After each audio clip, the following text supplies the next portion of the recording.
সোমালিয়ার জলদস্যুদের কবল থেকে বাংলাদেশি জাহাজ এমভি আবদুল্লাহ মুক্ত হয়েই রওনা দেয় আরব আমিরাতের দিকে। আফ্রিকার দেশ মোজাম্বিক থেকে ৫৫,০০০ টন কয়লা নিয়ে জাহাজটি দুবাইয়ের হামরিয়া বন্দরে যাচ্ছিল।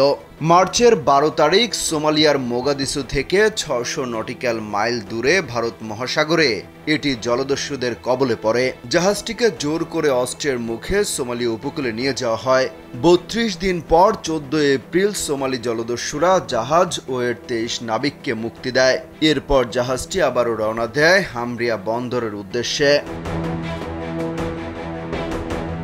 মুক্তিপণ দিয়ে সোমালিয়া জলদস্যুদের কবল থেকে মুক্ত জাহাজ এমভি আবদুল্লাহ সংযুক্ত আরব আমিরাতের জলসীমা এসে পৌঁছেছে। ওয়ালটন ফ্রিজ কিনে অনেকের মতো আপনিও হয়ে যেতে পারেন মিলেনিয়াল। সেরা পণ্যের সেরা অফার। শনিবার সন্ধ্যার পর জাহাজটি দেশটির জলসীমায় প্রবেশ করে।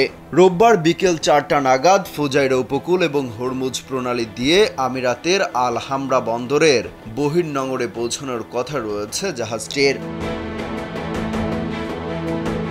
এ বিষয়ে কেএসআরএম গ্রুপের প্রধান নির্বাহী কর্মকর্তা মেহেরুল করিম জানান, সোমবার কয়লা খালাসের জন্য জাহাজটিকে জেটিতে ভেড়ানো হবে।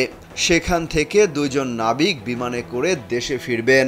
বাকি ২১ জন নাবিক এমভি আবদুল্লাহ জাহাজ যোগে দেশে ফিরবেন।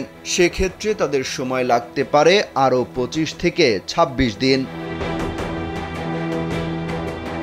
গত ১২ মার্চ মোজাম্বিক থেকে আরব আমিরাত যাওয়ার পথে ভারত মহাসাগরে ২৩ নাবিক সহ সোমালীয় জলদস্যুদের কবলে পড়ে এমভি আবদুল্লাহ। প্রায় ৩২ দিন জিম্মি থাকার পর মুক্তিপণ দিয়ে ১৩ এপ্রিল ছাড়া পায় কেএসআরএম গ্রুপের জাহাজটি। অমিত হাসান রবিন, কালবেলা।